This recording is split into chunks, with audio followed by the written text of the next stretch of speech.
الذين آمنوا وتطمئن قلوبهم بذكر الله ألا بذكر الله تطمئن القلوب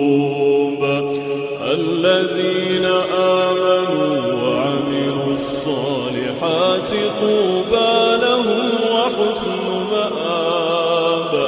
كذلك أرسلناك في أمة قد خلت من قبلها